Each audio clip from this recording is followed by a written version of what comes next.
welcome to this week's look at action and stunts on film and television. How are you? It's Friday again. You've done it. You've made it through another week. Welcome to the weekend. If you have been listening to the podcast this week, you will know that we are discussing a movie from 1981 called Green Ice. I think it was a Lou Grade movie. Lou Grade, he of ITC fame and ATV fame, doing Ryan O'Neal, Anne Archer, Omar Sharif, and they are smuggling or trying to get hold of, stealing, because emeralds. And the idea is that Omar Sharif says, look, and takes him to the top of this building, which is his bank and is his vault. And he said, it's very clever having a vault up in the sky, isn't it? He said, it's impregnable. And Ryan O'Neal says, I could break in here. And he says, prove it. So he does. Seems fair, right? You lay down the gauntlet. Nobody can break in here. I can do it. So, all right, let's see you. And off he goes and does it. And then gets really annoyed when he goes and does it. Oh, some people, honestly. Omar, of all people. 1981 was, as I mentioned in the podcast, a very exciting year for many people. Ronald Reagan became President of the United States. Ronald Reagan, the actor, who's Vice President? Jerry Lewis. I love that line. And technically, yes, he was Vice President. It's a bit of a trait from American presidents over the years. But yes, so lots happening in 1981, this movie in particular. For me, it's always exciting because it's Vic Armstrong at the helm, and even though there are a number of other stunt performers on the picture, it is credited as Stunt Coordinator VIC ARMSTRONG, stuntman ROY ALON. And it is for this image right here. And I like the way in which the marketing department have decided, and quite rightly so, let's put perhaps one of the most exciting moment from the movie and capture it inside the jewel which is in the poster. I think it's fantastic, and I know Roy was very proud of it as well. It is possibly the greatest high fall of all time. We will be looking at that in a moment. We're going to start with a few little bits early on in the picture, and we'll work through to all of those, and it goes very much like this. Right, Green Ice, 1981. Super picture. And we start with a boat drag. Now, this is Ryan O'Neal's character being thrown a rope to get onto the boat. But it's being driven by Anne Archer, but in this instance it's being driven by Tracy Eden, and being dragged through the water is Billy Horrigan. And they had to do it on a number of occasions. There was an occasion where Ryan O'Neal does some of it, and Vic is recording it, filming it from a helicopter, and had to dive in and pluck him out. He was going down for the third time.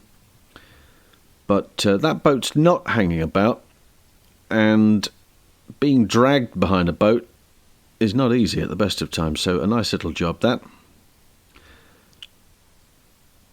Roy makes an appearance in the picture as one of the guards. Roy is always the sort of character that you spot him a mile off, but depending on what type of hair he's wearing or what type of moustache he's wearing, then he can get away with it. He's driving that Jeep. They're chasing that Jeep. There's Ryan O'Neal and Anne Archer. They pull over to the side of the road. The gunmen step out and go and get into their appropriate ambush positions. And then the Jeep turns up. And as you can appreciate, in Colombia, at this particular time, not the friendliest people in the world, particularly when in camouflage and armed. There's Roy there on the left-hand side, in the driving seat, looking distinctly Colombian. Not bad for a Yorkshireman, that. And it's all to do with part of the. If you see the start of the movie, you'll know that this guy not a really nice piece of work. Not nice at all. He's asking for papers. He's asking for passports, that sort of identification bits and pieces. So they go, yeah, okay, right, fine. Here, look, take those. And he goes away to go and check them. And it is at this point where all hell breaks loose, because he thinks, right, I know. And he pulls a gun on them, but she's faster. And she gives him a shoot, and then the lads in the bushes kick in, and they kill everybody else. And Roy falls out backwards from the Jeep. There we go. Lovely. Little moment. Cloud hoppers. These were things that were created, been designed for the film by ex-parachutists and balloonists, and they'd come up with these remarkable little items whereby you're sitting in effectively a little cradle underneath a hot air balloon. So you remove the basket and you are rather drastically sitting directly behind the cylinder. But in the movie, it's a lovely little sequence. And again, I talk in the podcast about the soundtrack provided by Bill Wyman, and he's got a nice little number called Cloud Hoppers accompanying this. But it's the cinematography particularly which I think is rather lovely. This film's full of lovely shots.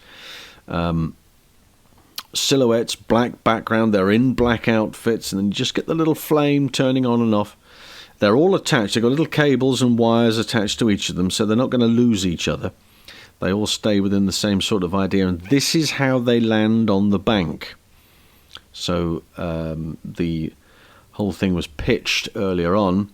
He says, well, my bank's in the air. You couldn't possibly break into this. And Ryan O'Neal says, yes, I could. And he says, prove it.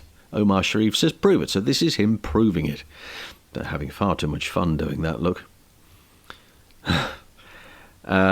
So when they get to the bank, they arrive in the Cloud Hoppers and they arrive at the bank.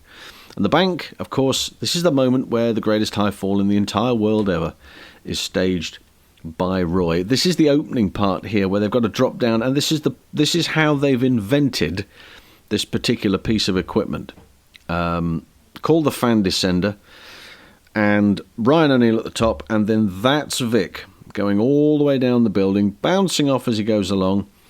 It's being created and constructed thanks to Dave Bickers, who's come up with a basic idea, and they've reworked it for the purpose. That's Vic landing there. That's Vic again, all in silhouette, so you don't see it, and he just runs across the top, jumps down onto the lorry, down onto the bonnet, and away to safety. Now, the issue here is, of course, the second part. So this is the actor, and then Roy will take over for the rest of the freefall.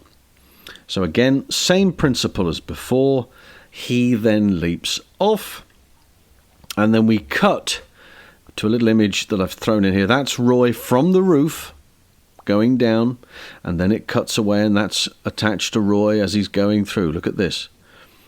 There's not a great deal of control for his positioning, and for the story, it must jam halfway, or not even halfway down. It's a 300-foot building, and he's jammed, the best part of, well, I would say about 100 feet down.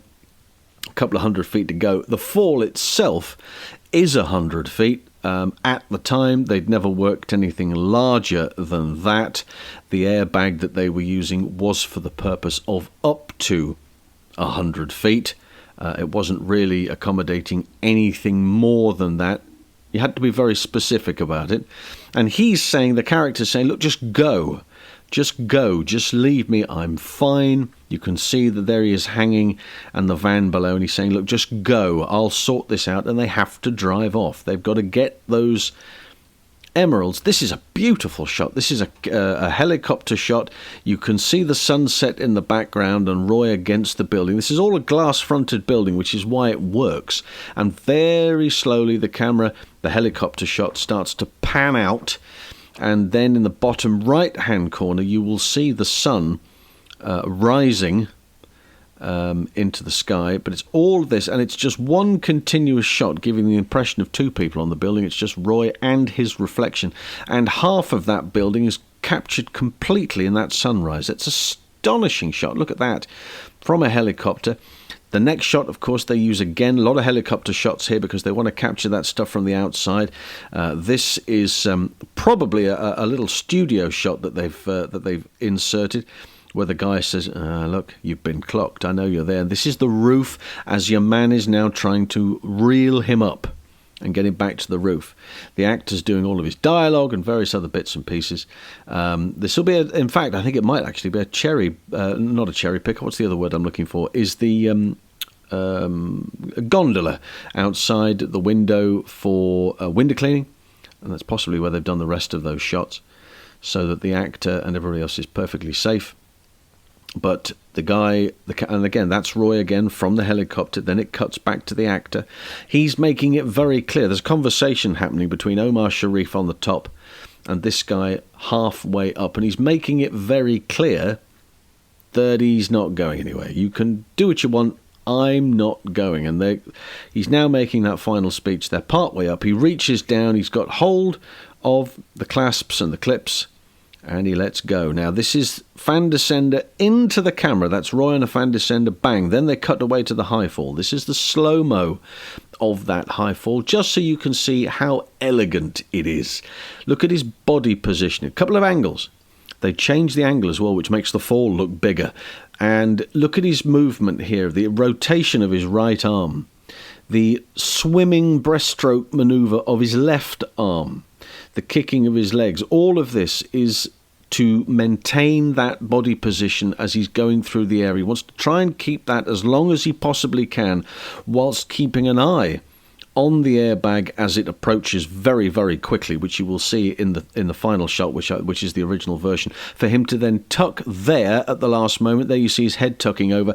Then they use a separate shot for landing in this vehicle here, which is more likely to have been a dummy being thrown into that, and then you get the excitement of the bottles falling out. So let's look at the whole thing again, this entire fall in its original cut, and look at how graceful that bang is. Absolutely astonishing from start to finish. Love that.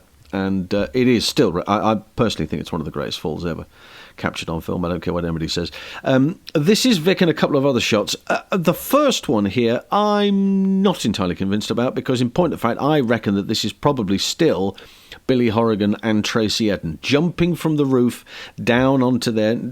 Tracy overbalances a touch. Billy grabs hold and says, hang on, you've got to swing your legs over first, which she does, and then Billy jumps down. But the remaining fight on the beach, which we're going to see, is most definitely Vic. There's no two ways about this. Interesting beach, this. I believe this may well be the same beach that they were referring to in the movie 10, where Dudley Moore is seen ogling Bo Derek as she runs down the beach. But the fight here, this guy's quite big, but there isn't such a thing as a typical Vic fight, but those sort of jabs and the guy reacting.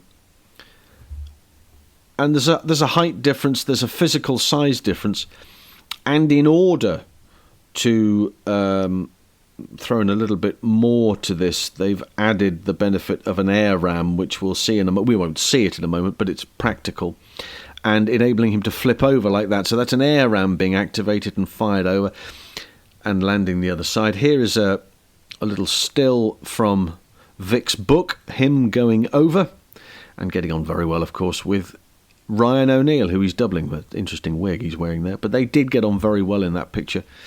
And, it's not packed with action, but the action is very, very specific. And it says stunt coordinator and stuntman Roy Alon, but there is no mention of Billy or Tracy, which is a great shame. But it's a fabulous film. If you haven't seen it, you should go and see it. It's well worth having a look at. Go and do it. Go on. So, there we go. Some nice pictures of Vic on the set and Roy in a very fetching beard, which I believe was stuck on It wasn't one for growing beards. I think he had a tash for a period of time, but wasn't one for growing beards. So had that one glued to his face, and it just goes to show the quality and craftsmanship of the hair and makeup people who've managed to keep that spirit gummed to his chin and cheeks as he falls the full distance from top to bottom.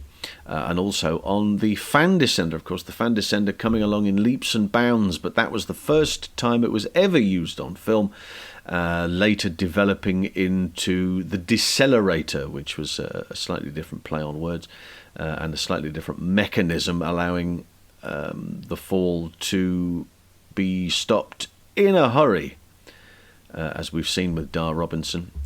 So huge leaps and bounds made there. I like the movie. I also like the score. I'm not the biggest Rolling Stones fan. I'm in a band and we play Rolling Stones numbers amongst certain other bits and pieces, but I'm not the biggest Rolling Stones fan. But there is something about Bill Wyman's interpretation of this picture and the way in which he has approached some of the songs in the picture with Ken Thorne, I think, is the composer. Ken Thorne, if you remember, took over from John Williams on the subsequent Superman pictures. I may be wrong with that, but that's what I think off the top of my head. I certainly think he's responsible for Superman 3, probably bits and pieces after that. But yes, Ken Thorne. So his the two of them working together, and Je Suis un Rockstar is a corker. For those people who have no idea, A, who the Rolling Stones are, B, who Bill Wyman is, and C, what on earth I'm talking about, then I would ask you to go and check out the YouTube. Go and check YouTube and type it, not now, don't do it now, wait till I've finished, and then you can do it afterwards, unless you're toggling between screens, which I believe is very popular at the moment. So you can go and check out Je Suis un Rockstar, or just put Bill Wyman singles. There aren't many to choose from, so you'll be able to find which one it is. It's a brilliant little number, very catchy, very clever, and is worked really nicely into this movie. And when I watched it again the other night, I was really impressed. I was very pleased with it as an overall movie. As Vic said himself in his autobiography, this movie took almost nothing at the box office. There was probably a handful of people who worked on the picture and a few devoted Ryan O'Neal fans or Omar Sharif fans who may have seen the entire picture. It was a huge loss, so I'm understood to believe, which was a great shame. Did a bit more work on video, and it's shown on television quite often. It used to be shown on BBC quite often late at night, and is often in compilations. Roy's fall, of course, being the most remarkable moment from the whole thing, is shown a lot. And I personally, I know I'm biased, but I will watch that high fall at least once a week. Just pop it on, just the fall. I don't care about the rest. It's just the fall, and I do it in slow motion so I can just take in every moment of its loveliness.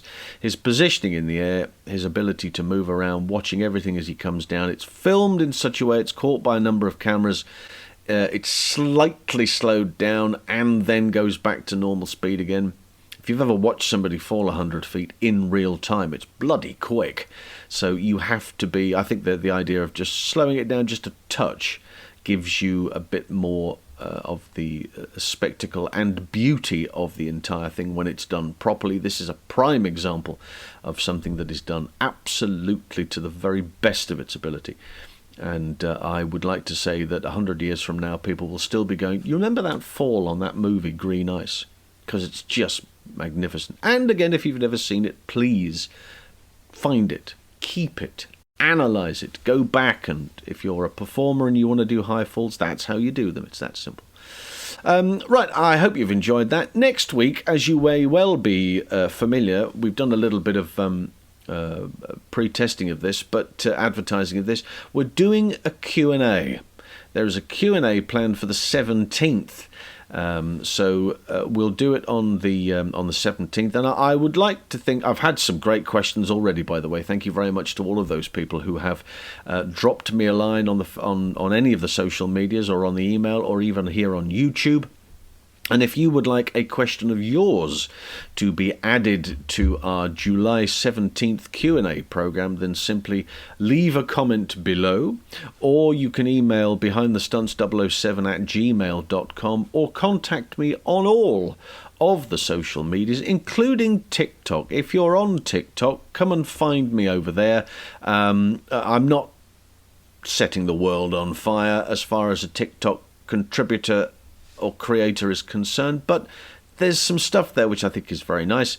I've had a fair few views of my clips and bits and pieces, so it would be nice for more people to come and join, and then I'll throw some more content at it and share it about and do all sorts of stuff. So if that's what you're doing, come and join me over there as well. And until next time, it's bye for now.